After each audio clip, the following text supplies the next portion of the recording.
செந்தில் பாலாஜியும் அவருடைய தம்பியும் வந்து எஃப்ஐஆர்ல அவங்க பேர் சேர்க்கப்படல. ஓகே, என்ன அவங்க பேர் வந்து எஃப்ஐஆர்ல சேர்க்கப்படல. அது ஒரு பெரிய லூப் பாயிண்ட் அவங்க எடுக்கிறாங்க. தட் இஸ் இந்த argument for anticipatory fail. Okay, but என்ன காவல்துறை தரப்புல அங்க முன்வைக்கப்படுது அப்படின்னா, நாங்க அரெஸ்ட் பண்ணோம் இல்லையா, அவங்க கொடுத்த வாக்குமூலத்தின் அடிப்படையில் அவங்க வாக்குமூலம் என்ன கொடுத்திருக்காங்க அப்படின்னா, இல்ல இந்த மாதிரி அசோக் குமாரும் இவர்களும் சொல்லிதான் நாங்க இதை செஞ்சோம் அப்படின்னு அதுல மெயினா பார்க்கக்கூடிய நரேஷ் அண்ட் திருநாவுக்கரசு அப்படிங்கிற 2 பேர் வந்து இங்க சொல்லப்பட்ட ஒரு விஷயமாக இருக்கு. இந்த டைம்லனே நம்ம பார்த்தோம் அப்படின்னா, June 26 complaint registration, June 30 FIR, July 1ஆம் தேதி என்ன பண்றாங்க அப்படின்னா 3 மிடில் மேனை இந்த இடத்துல அரெஸ்ட் பண்றாங்க. ஜூலை 4ஆம் தேதி வந்து பார்த்தோம்னா லைக் 8 இண்டிவிஜுவல்ஸ் வந்து இங்க அரெஸ்ட் பண்றாங்க. திரும்ப ஜூலை 6ஆம் தேதி தான் செந்தில் பாலாஜி அவர்களுக்கும் அசோக் குமார் அவர்களுக்கும் காவல்துறை தரப்புல இருந்து சம்மன் இஷ்யூ பண்றாங்க.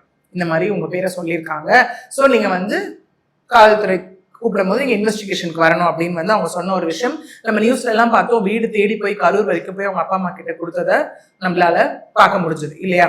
ஸோ இந்த சூழ்நிலையில தான் என்ன ஆகுது அப்படின்னா, ஜூலை 7ஆம் தேதி வந்துட்டு இது போடுறாங்க, தட் இஸ் ஆன்டிசிபேட்டரி பெயில் வந்து ஃபைல் பண்றாங்க. ஓகே, அது என்ன ஆகுதுன்னா, ஹைகோர்ட்ல ஃபைல் பண்ணப்பட்ட ஒரு விஷயம் வந்துட்டு special bench for MP MLA அங்க வந்து டிரான்ஸ்பர் பண்ணப்படுது.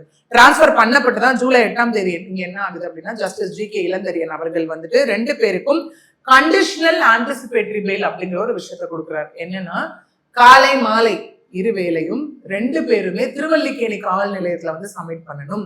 ஓகே, ஏன்னா பொதுவா நம்மளே பார்ப்போம், ஒரு ஆன்டிசிபேட்டரி பெயிலோ இல்லைன்னா ஒரு பெயிலோ கேட்கக்கூடிய சூழ்நிலையில காவல்துறை தரப்புல இருந்து என்ன சொல்லுவாங்க அப்படின்னா, இல்ல இவங்களை வந்து அரெஸ்ட் பண்ணணும், இல்லைன்னா இவங்க வந்து ஆதாரங்களை அழிச்சிருவாங்க அப்படின்னு அவங்க சொல்லக்கூடிய கான்செப்ட் ஒன்னா இருக்கும்.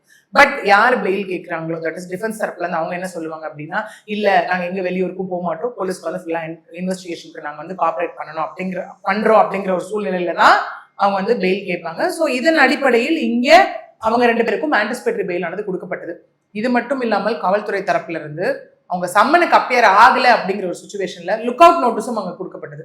லுக் அவுட் நோட்டீஸ் அப்படின்னா லைக் எங்கேயும் வெளியில தப்பி செல்லாதவாறு டு ஆல் த டிரான்ஸ்போர்ட், இது என்னென்ன டிரான்ஸ்போர்ட் லைக் வேஸ் இருக்கோ, தட் இஸ் ஏர்போர்ட், இந்த மாதிரி எங்க இருந்தாலும் அங்க லுக் அவுட் நோட்டீஸ் கொடுக்கப்படும். இந்த பர்டிகுலர் பர்சன் மேல இந்த மாதிரி இருக்கு அப்படின்னு சொல்லி கொடுக்கக்கூடியது லுக் அவுட் நோட்டீஸ், அதுவும் கொடுக்கப்பட்டிருக்கு.